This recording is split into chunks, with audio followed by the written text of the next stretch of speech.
This is Terry Marie, co-author with Dottie Walters of The Solution is at Hand, the Dottie Walters story. Once in a great while, you get a chance to hear a very profound story, one that has the potential to change lives. The story you are about to hear is such a story. Here is my good friend John Harry Turan with the lesson of Professor Petersen.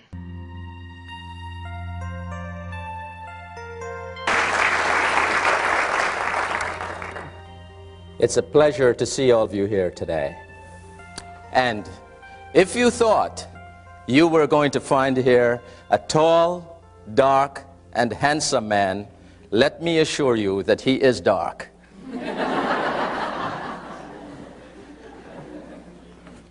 And I did get into creative writing 361. And the very first day in creative writing 361, I met Professor Petersen. Now, Professor Petersen was from the old school. And then he said some of the most brilliant things I wanted to hear in that class. He said there'll be no exams. There'd be no quizzes. There will hardly be assignments. There will be discussions. But at the end of the semester, for me to give you a final grade, you will have to write a paper, a story, about 20 pages long. Any story you want to write. And I thought, this will be an A. This is the easiest A possible because I was registered for chemistry and physics and math and all those things. And so the semester went on, came to an end, and I had my paper written. To me, it was the most beautiful paper on earth. You know the saying? In matters controversial, my perceptions mighty fine. I always see both points of view, the one that's wrong and mine. And so, end of the semester, there is the paper. And I turned it in to Professor Petersen. A few weeks later, our grades came, and I looked, and there it was. Chemistry, A. Physics, A. Mathematics, A. History, A. Whatever it was, A. Creative writing, 361, D. Of course, Professor Petersen made a mistake.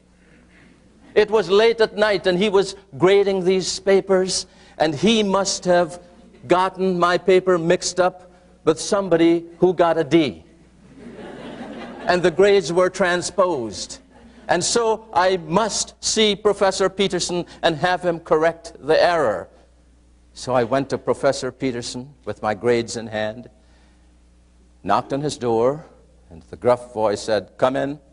And I went in and I said, "Professor Petersen, sorry to bother you, sir." I called him sir, because I was negotiating.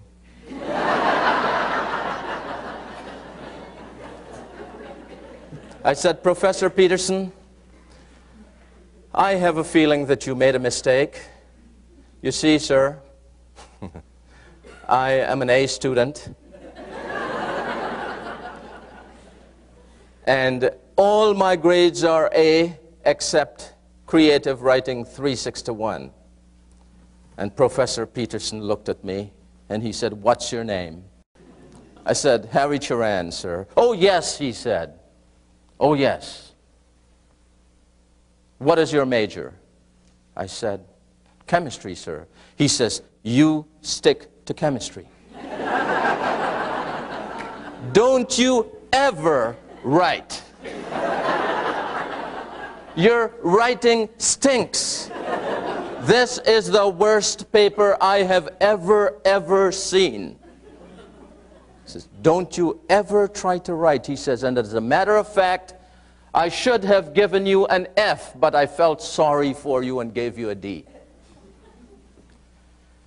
And I stood there, all shocked. Let me tell you something, friends. Every once in a while, and sometimes more than once in a while, a Professor Petersen comes your way.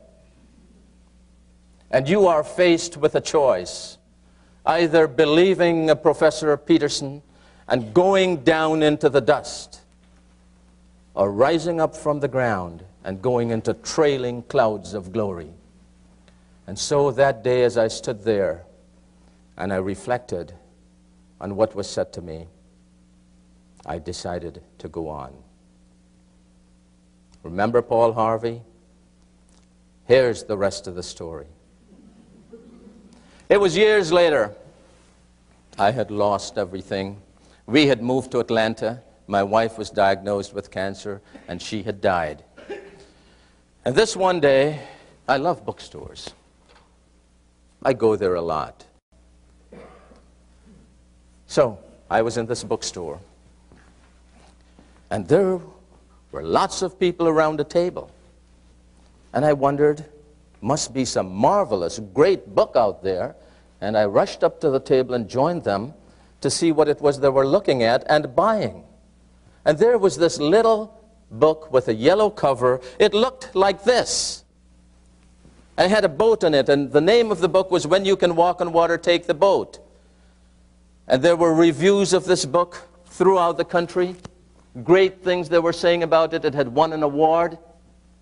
And I looked at that book and I thought, wow, that's my name on that book. That was written by John Harry Turan. And I did a very strange, symbolic thing.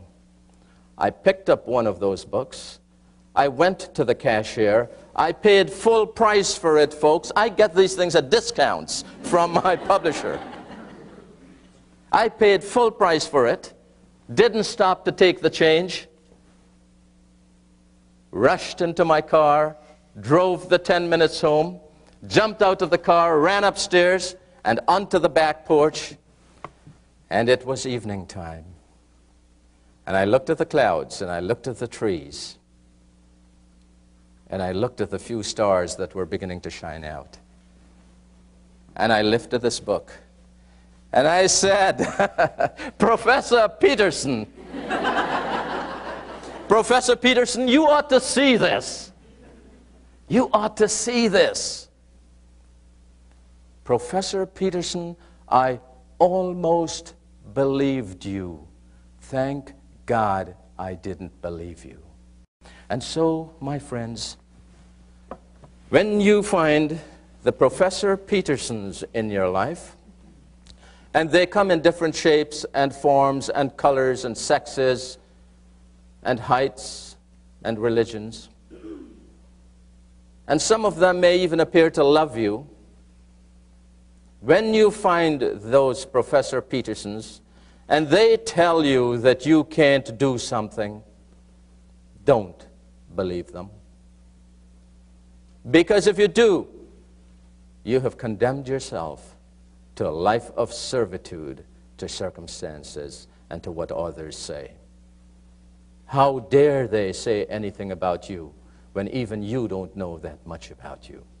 Discover who you are. Quality will flow from you, because whatever it is you are will shine so brilliantly in your work. Thank you for coming. It was a pleasure.